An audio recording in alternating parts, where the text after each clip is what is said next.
नमस्कार, good morning. स्वागत है आपका। मैं हूं आपके साथ हिमांशु दीक्षित। नमस्कार, सुप्रभात। आपके साथ में हूं ज्योत्सना बेदी। बुलेटिन में वक्त है देश दुनिया की बड़ी खबरें आप तक पहुंचाने का।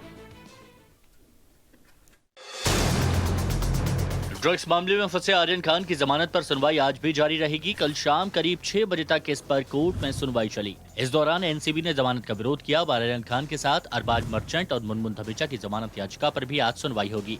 इससे पहले कल सुनवाई के दौरान एनसीबी की तरफ से पेश एडिशनल सॉलिसिटर जनरल ने कोर्ट को आर्यन की मोबाइल चैट भी दिखाई। साथ ही दावा किया कि इस चैट में थोक मात्रा में ड्रग्स की बात की जा रही है, जो व्यक्तिगत इस्तेमाल के लिए नहीं हो सकती। एडिशनल सॉलिसिटर जनरल ने कोर्ट में कुछ और दस्तावेज और सबूत पेश करने के लिए आज तक का समय मांगा।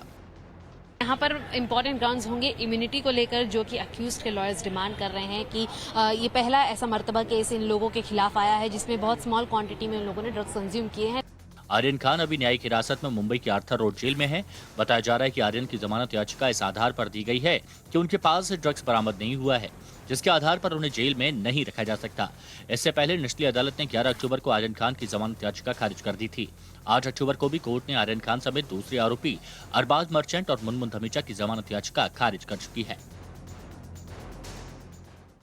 पूर्व प्रधानमंत्री मनमोहन सिंह की तबीयत बिगड़ने के बाद उन्हें बुधवार को दिल्ली एम्स में भर्ती कराया गया। बताया गया कि बुखार और सांस लेने में तकलीफ होने की शिकायत के बाद उन्हें कल शाम को अस्पताल में भर्ती करवाया गया था। डॉक्टरों के मुताबिक अभी उनकी हालत स्थिर है। इसी साल अप्रैल में मनमोहन सिंह कोरोना से संक्रमित भी हुए थे और एम्स में कुछ दिनों तक चले इलाज के बाद उन्हें छुट्टी दे दी गई थी। हालांकि अब वो कोरोना वैक्सीन की दोनों खुराक ले चुके हैं। वहीं मनमोहन सिंह की तबीयत बिगड़ने के बाद कई नेताओं ने उनके जल्द ठीक होने की कामना की, जिनमें राजस्थान के मुख्यमंत्री अशोक गहलोत, पंजाब के सीएम चरणजीत सिंह चन्नी, एनसीपी प्रमुख शरद पवार और पंजाब के पूर्व डिप्टी सीएम सुखबीर सिंह बादल भी शामिल हैं। पूर्व पीएम होने के साथ साथ मनमोहन सिंह कांग्रेस के वरिष्ठ नेता हैं और फिलहाल राजस्थान से राज्यसभा सदस्य हैं। वो 2004 से 2014 तक देश के प्रधानमंत्री रहे। एम्स में 2009 में उनकी बाईपास सर्जरी भी हुई थी। राष्ट्रपति रामनाथ कोविंद दशहरा देश के जवानों के साथ मनाएंगे। रामनाथ कोविंद आज से 2 दिन के जम्मू कश्मीर और लद्दाख के दौरे पर जा रहे हैं। आज राष्ट्रपति लेह के सिंधु घाट में सिंधु दर्शन करेंगे। इसके साथ उधमपुर में सैनिकों से बातचीत भी करेंगे। राष्ट्रपति भवन से जारी हुई आधिकारिक सूचना के अनुसार आज शाम को वो उधमपुर में सेना के जवानों के बीच पहुंचेंगे। 15 अक्टूबर यानी कल द्रास और कारगिल युद्ध स्मारक पर देश के शहीद सपूतों को श्रद्धांजलि देंगे। जम्मू कश्मीर की मौजूदा हालातों के बीच राष्ट्रपति की यह यात्रा जवानों के लिए बूस्टर साबित हो सकती है, क्योंकि हाल के दिनों में घाटी में आतंकी गतिविधियों में बढ़ोतरी देखी गई है। वहीं आतंकियों ने अल्पसंख्यक समुदाय के कई लोगों की हत्या भी की है। इससे पहले तक राष्ट्रपति आमतौर पर नई दिल्ली में ही दशहरा समारोह में हिस्सा लेते रहे हैं, लेकिन इस बार राष्ट्रपति ने द्रास में सेना के जवानों के साथ दशहरा मनाकर उनका मनोबल बढ़ाने का फैसला लिया है।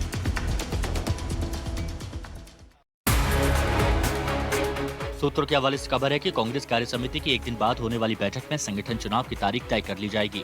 बताया जा रहा है कि गांधी परिवार की तरफ से कांग्रेस ने संगठनात्मक चुनाव कराए जाने को लेकर हरी झंडी दे दी है। कांग्रेस में उपजे सियासी संकट पर चर्चा के लिए पार्टी ने 9 अक्टूबर को कांग्रेस वर्किंग कमेटी की बैठक बुलाने का फैसला लिया है, जिसके तहत 16 अक्टूबर को दिल्ली में कांग्रेस वर्किंग कमेटी की बैठक बुलाई गई है। ये बैठक 16 अक्टूबर को सुबह 10 बजे से कांग्रेस के मुख्यालय 24 अकबर रोड पर होगी। कांग्रेस वर्किंग कमेटी में ही कांग्रेस के सब बड़े फैसले लिए जाते हैं। इसी की बैठक बुलाने की मांग वो G23 के नेता कर रहे थे, जिन्होंने कांग्रेस के अंदर हो रहे फैसलों और नेतृत्व पर सवाल उठाए थे और सोनिया गांधी को चिट्ठी लिखी थी। G23 की मांग तो पूरी हो गई है। कांग्रेस वर्किंग कमेटी की यह बैठक इस महीने में भी अहम है, क्योंकि पार्टी अध्यक्ष का चुनाव लंबे वक्त से अटका हुआ है।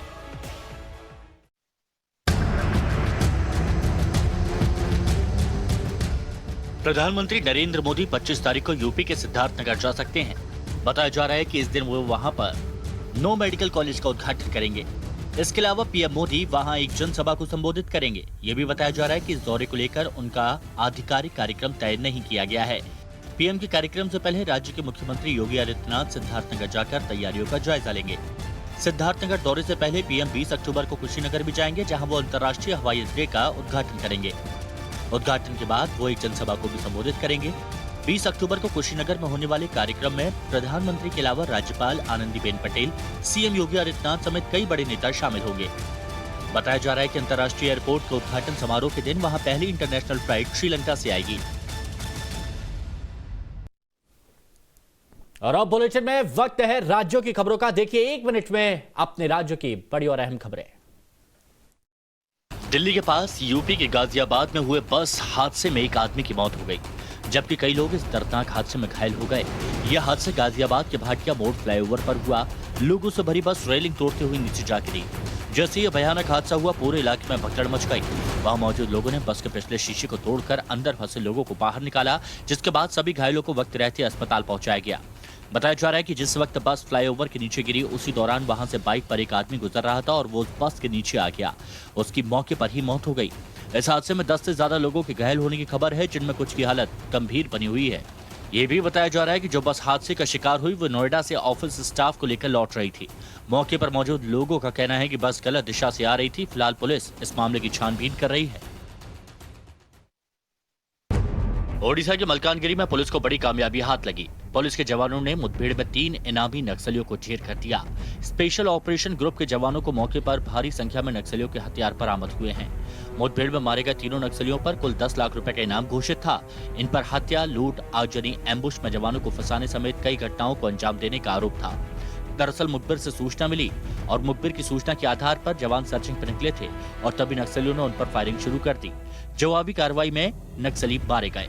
ओडिशा के डीजीपी अभय कुमार ने मीडिया को बताया कि मलकानगिरी में अब भी काफी नक्सली बचे हैं। उन्होंने नक्सलियों से सरेंडर करने की अपील की और मुख्यधारा में वापस लौटने की अपील की है। साथ ही भरोसा दिया कि उन्हें सरकार की सारी योजनाओं का लाभ दिया जाएगा। पंजाब में बीएसएफ का अधिकार क्षेत्र बढ़ाने को लेकर सियासत गर्मा गई। गृह मंत्रालय के इस फैसले के बाद कांग्रेस नेता सुनील जाखड़ ने अपनी ही पार्टी के मुख्यमंत्री चरणजीत सिंह चन्नी पर सवाल खड़े किए। ट्वीट कर कहा उन्होंने कि सीएम चन्नी ने केंद्र के हवाले आधा पंजाब कर दिया है। इस ट्वीट में उन्होंने गृह मंत्री अमित शाह और सीएम चन्नी की मुलाकात का भी हवाला दिया। इस हमले के बाद चरणजीत सिंह चन्नी सामने आए और उन्होंने ट्वीट कर गृह मंत्रालय के इस फैसले का विरोध किया। चन्नी ने केंद्रीय गृह मंत्री अमित शाह और केंद्र सरकार से जल्द ही इस आदेश को वापस लेने की मांग की। वहीं पंजाब के पूर्व सीएम कैप्टन अमरिंदर सिंह ने इस फैसले का स्वागत किया और कहा कि बीएसएफ की बढ़ी हुई उपस्थिति और शक्तियां ही हमें मजबूत बनाएंगी। केंद्रीय सशस्त्र बलों को राजनीति में न घसीटें। दरअसल गृह मंत्रालय ने बुधवार को 3 राज्यों में सीमा सुरक्षा बल का क्षेत्राधिकार बढ़ाया है, जिसमें पंजाब भी शामिल है। पंजाब में अब बीएसएफ के अधिकार क्षेत्र को 15 किलोमीटर से बढ़ाकर 50 किलोमीटर कर दिया गया है। इसका मतलब ये हुआ कि सीमा से 50 किलोमीटर के दायरे में बीएसएफ तलाशी अभियान, गिरफ्तारी और जब्ती कर सकती है और उसके लिए उसे किसी की इजाजत लेने की जरूरत नहीं होगी। कांग्रेस हाईकमान ने आज नवजोत सिंह सिद्धू को दिल्ली तलब किया है। दिल्ली पहुंचने के बाद सिद्धू पंजाब कांग्रेस इंचार्ज हरीश रावत और पार्टी के राष्ट्रीय महासचिव केसी वेणुगोपाल से मुलाकात करेंगे। ये मीटिंग शाम 6 बजे होगी। बताया जा रहा है कि बैठक पंजाब प्रदेश कांग्रेस कमेटी के संगठन विस्तार को लेकर होगी, जिसकी जानकारी पंजाब कांग्रेस प्रभारी हरीश रावत ने पहले ही ट्वीट के जरिए दी है। वहीं आज होने वाली बैठक में पंजाब कांग्रेस में जारी विवाद सुलझने के भी आसार है। खबर है कि पार्टी हाईकमान का फोकस अब अंदरूनी कलह पर नहीं बल्कि पंजाब में होने वाले चुनाव पर है, जिसे लेकर अब सिद्धू को साफ तौर पर हिदायत दी जा सकती है। वहीं पंजाब में अब तक संगठन विस्तार न करने पर सिद्धू से जवाब तलब भी किया जा सकता है। बताया जा रहा है कि सिद्धू का बीते दिनों पंजाब के अध्यक्ष पद से दिया गया इस्तीफा अभी तक हाईकमान ने स्वीकार नहीं किया है। पिछले साल जनवरी में कांग्रेस हाईकमान ने पंजाब में सभी इकाइयों को भंग कर दिया था। हालांकि इसके बाद सिद्धू ने इस साल जुलाई में पंजाब कांग्रेस अध्यक्ष का पद संभाला, जिसके बाद से ही वो पार्टी में घमासान मचा हुआ है। यहां तक कि इस खींचतान में अमरिंदर सिंह को अपनी सीएम की कुर्सी तक गंवानी पड़ी।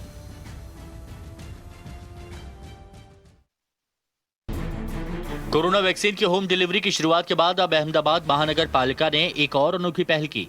कोरोना महामारी को दूर भगाने और 100% वैक्सीनेशन के लक्ष्य को पूरा करने के लिए अहमदाबाद महानगर पालिका ने अब वैक्सीन लगाओ लकी ड्रॉ में स्मार्टफोन जीतो स्कीम शुरू की है।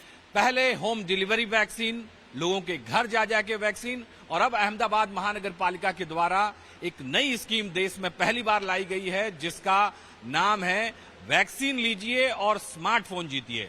एएमसी ने दावा किया है कि इस योजना की शुरुआत के बाद से लोग बड़ी संख्या में सेंटर्स पर वैक्सीन लगवाने के लिए पहुंच रहे हैं। इसके अलावा महानगर पालिका की ओर से ये भी दावा किया गया कि अहमदाबाद में करीब 99% से ज्यादा लोगों को वैक्सीन की पहली डोज लगाई जा चुकी है। फर्स्ट डोज के लिए मोर देन 99% हमारा वैक्सीन हो चुका है। लास्ट 1% जितना हमारा बाकी है। कुछ दिनों पहले एएमसी ने वैक्सीन की होम डिलीवरी शुरू की थी, जिसके तहत 50 साल से ज्यादा उम्र के लोगों को घर जाकर वैक्सीन लगाई जा रही है। वहीं दिव्यांगों को भी महानगर पालिका के हेल्थ वर्कर्स उनके घर पर जाकर वैक्सीन लगा रहे हैं। और वो खबरें जो सीधा आपसे सरोकार रखती हैं।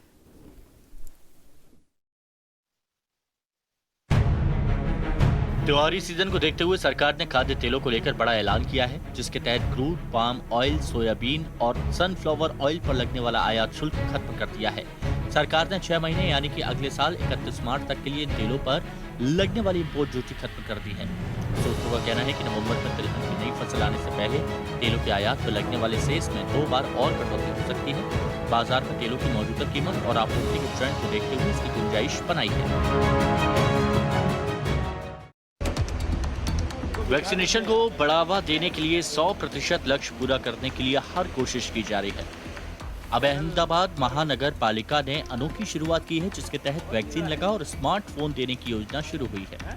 अधिकारियों का कहना है कि वैक्सीन लगवाने आने वाले लोगों में से लकी ड्रॉ के जरिए नाम निकाला जाएगा और जीतने वाले को स्मार्टफोन दिया जाएगा। इस अनोखी पहल के बाद पहले से ज्यादा संख्या में लोग वैक्सीन लगवाने आ रहे हैं, जिससे जल्द ही 100% वैक्सीनेशन का लक्ष्य हासिल कर लिया जाएगा। महाराष्ट्र सरकार ने किसानों को लेकर बड़ा ऐलान किया है। सरकार ने बाढ़ और भारी बारिश से परेशान किसानों को मुआवजा देने के लिए 10,000 करोड़ के पैकेज का ऐलान किया। मराठावाड़ा सहित कई जिलों में सोयाबीन, कपास, गन्ना, मक्का और बागवानी फसलें खासतौर पर प्याज को भारी नुकसान पहुंचा है। ऐसे में राज्य सरकार पीड़ितों की मदद के लिए आगे आई है। सरकार ने बताया कि जून से अक्टूबर 2021 तक प्रदेश में भारी बारिश और बाढ़ से 55 लाख हेक्टेयर से अधिक फसलों को नुकसान पहुंचा है। इसलिए अगर किसानों को मुआवजा नहीं मिला तो वो बर्बाद हो जाएंगे।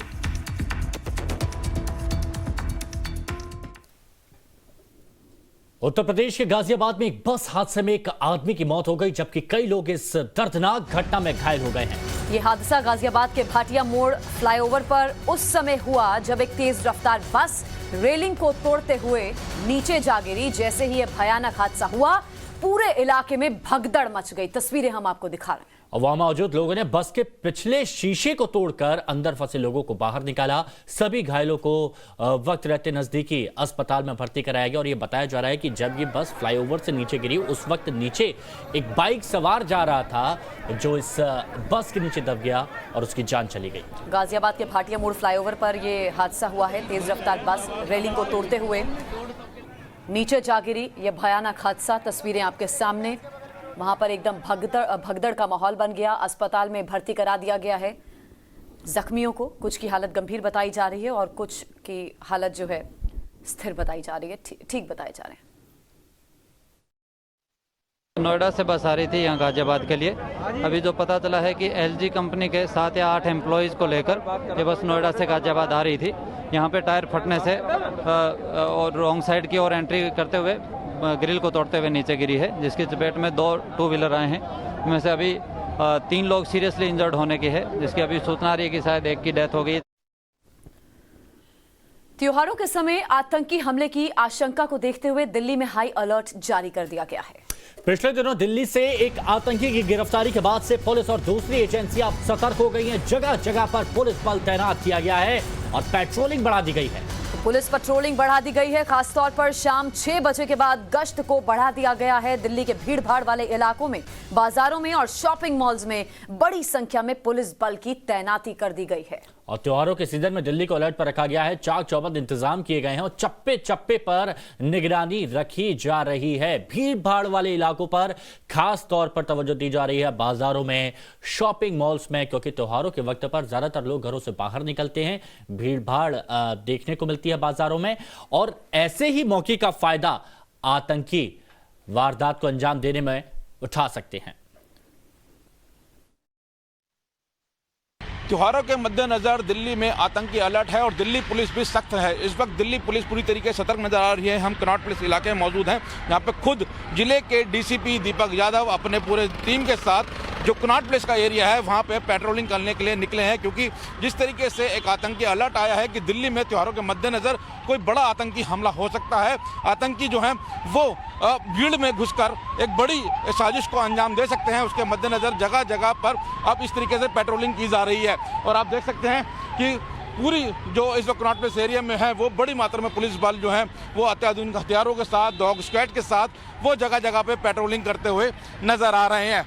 दिल्ली पुलिस मुख्यालय की तरफ से भी आदेश आया है कि 6 बजे के बाद दिल्ली में जो सभी थाना स्तर पर जो पेट्रोलिंग है उसको और सख्त किया जाए, क्योंकि दिल्ली में इस वक्त आतंकी खतरा है। क्योंकि जिस तरीके से अफगानिस्तान में जो क्राइसिस आया है उसके लिए जो आतंकी हैं वो दिल्ली में किसी अप्रिय घटना को अंजाम दे सकते हैं और दिल्ली में जो गैंगस्टर्स हैं या जिहादी लोग हैं या ऐसे जो लोग जो लोकल स्तर पर माहौल को बिगाड़ सकते हैं वो आतंकी उनका साथ ले सकते हैं। अभी जो जिस तरह का अभी फेस्टिव सीज़न आ रहा है, त्यौहार हैं, कई सारे त्यौहार हैं, तो मार्केट एरियाज़ में थोड़ा क्राउड ज़्यादा इस दौरान देखा जाता है। और जिस तरह के तमाम तरह के हमारे पास इनपुट रहते हैं, बहुत सारे terrorist organisation, anti social elements होते हैं, वो इस तरह के समय का फ़ायदा उठाकर और इस तरह की अपनी कुछ हरकतें करते हैं जिससे कि लोगों की जान माल और प्रॉपर्टी को कुछ नुकसान हो सकता है। इन्हीं सब चीज़ों के मद्देनज़र हम लोगों ने अपनी जो एंटी टेररिस्ट प्रिपेयर्डनेस है उसको एक ड्राइव की फॉर्म में स्टार्ट किया है। तो वहीं यूनिटेक प्रमोटर चंद्रा बंधुओं से मिली भगत के आरोप में तिहाड़ जेल में 30 कर्मचारियों को सस्पेंड कर दिया गया है, जबकि 2 संविदा कर्मचारियों की सेवाएं खत्म कर दी गई हैं। दिल्ली पुलिस की तिहाड़ अधिकारियों के खिलाफ दर्ज एफआईआर के बाद तिहाड़ डीजी ने आरोपी अधिकारियों को तुरंत प्रभाव से निलंबित कर दिया है। और दिल्ली पुलिस कमिश्नर की अगर रिपोर्ट की बात करें तो रिपोर्ट को देखते हुए सुप्रीम कोर्ट ने इस मामले में आगे जांच करने के निर्देश दिए थे, जिसके बाद दिल्ली पुलिस की क्राइम ब्रांच ने एफआईआर दर्ज की। 26 अगस्त को सुप्रीम कोर्ट ने चंद्रा बंधु को तिहाड़ जेल से महाराष्ट्र में मुंबई की आर्थर रोड जेल और तलोजा जेल ट्रांसफर करने के आदेश दिए थे। इससे पहले एनफोर्समेंट डायरेक्टोरेट ने कोर्ट को बताया था कि दोनों भाई जेल कर्मियों की मिली भगत से जेल परिसर से अपना कारोबार चला रहे हैं। इसी के बाद दिल्ली पुलिस कमिश्नर से इस बाबत रिपोर्ट मांगी गई थी। पटना में बेखौफ बदमाशों ने एक मॉडल पर जानलेवा हमला किया है और घायल मॉडल मोना राय को अस्पताल में भर्ती कराया गया है। पुलिस के मुताबिक मोना राय दुर्गा पंडाल में पूजा करने के बाद घर लौट रही थी और उसी वक्त ये हमला किया गया। जैसे ही वो स्कूटी से अपने घर के गेट के पास पहुंची, पीछे से आए बदमाशों ने उन्हें गोली मार दी, जिसके बाद मौके पर पहुंची पुलिस और उनके पति ने मोना राय को नजदीक के अस्पताल में भर्ती करवाया। फिलहाल पुलिस ने मामले पर चुप्पी साध ली है और पिछले कुछ दिनों में बेखौफ बदमाशों ने पटना में कई वारदातों को अंजाम दिया है, जिसके बाद पटना की कानून व्यवस्था पर सवाल उठ रहे हैं। कर्नाटक के कई इलाकों में भारी बारिश के चलते स्थिति बेहद खराब है। मौसम विभाग के अलर्ट का असर बेंगलुरु में देखने को मिल रहा है। बेंगलुरु में बीते दिन भारी बरसात हुई, जिसके चलते लोगों को काफी समस्याओं का सामना करना पड़ा। तस्वीरें आपके सामने हैं। सड़कों पर सिर्फ पानी पानी आपको लबालब भरा नजर आएगा। गाड़ियां करीब करीब डूब चुकी हैं और रिहायशी इलाकों में पानी भरने से लोग काफी परेशान हैं। बारिश के कारण इकट्ठा हुए पानी को निकालने के लिए मोटर का सहारा लिया जा रहा है। वहीं पानी इकट्ठा होने से बीमारियों का खतरा भी अब बढ़ गया है, क्योंकि बारिश भी हाल ही में गई है, तो ऐसे में परेशानी बढ़ गई है यहां लोगों की। वहीं राष्ट्रपति रामनाथ कोविंद दशहरा देश के जवानों के साथ मनाएंगे। रामनाथ कोविंद आज से 2 दिन के जम्मू कश्मीर और लद्दाख के दौरे पर जा रहे हैं। आज राष्ट्रपति रामनाथ कोविंद लेह के सिंधु घाट में सिंधु दर्शन करेंगे। इसके अलावा उधमपुर में सैनिकों से बातचीत भी करेंगे। 15 अक्टूबर यानी कल द्रास और कारगिल युद्ध स्मारक पर देश के शहीद सपूतों को श्रद्धांजलि देंगे राष्ट्रपति रामनाथ कोविंद। तो 14 और 15 अक्टूबर को लद्दाख और जम्मू कश्मीर के दौरे पर रहेंगे राष्ट्रपति रामनाथ कोविंद। 14 अक्टूबर को लेह के सिंधु घाट में सिंधु दर्शन पूजा करने वाले हैं। वहीं गृह मंत्रालय ने पाकिस्तान बांग्लादेश की सीमा से लगे 3 राज्यों में बीएसएफ की शक्ति बढ़ा दी है, जिस पर पंजाब सरकार ने ऐतराज व्यक्त किया है। कहा जा रहा है कि ऐसे में तो आधा पंजाब बीएसएफ के अधिकार क्षेत्र में आ जाएगा और ऐसे में कार्रवाई को लेकर पंजाब पुलिस और बीएसएफ के बीच टकराव हो सकता है। पंजाब के मुख्यमंत्री चन्नी ने इसे संघीय ढांचे पर हमला बताया है।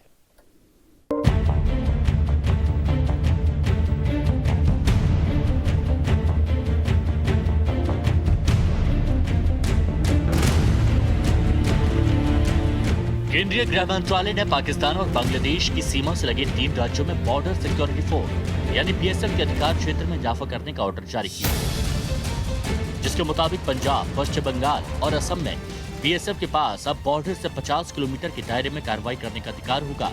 इसका मतलब ये हुआ कि बीएसएफ अब 50 किलोमीटर तक के इलाके में तलाशी, गिरफ्तारी और जब्ती कर सकेगी और इसके लिए उसे मजिस्ट्रेट के आदेश और वारंट की भी जरूरत नहीं पड़ेगी।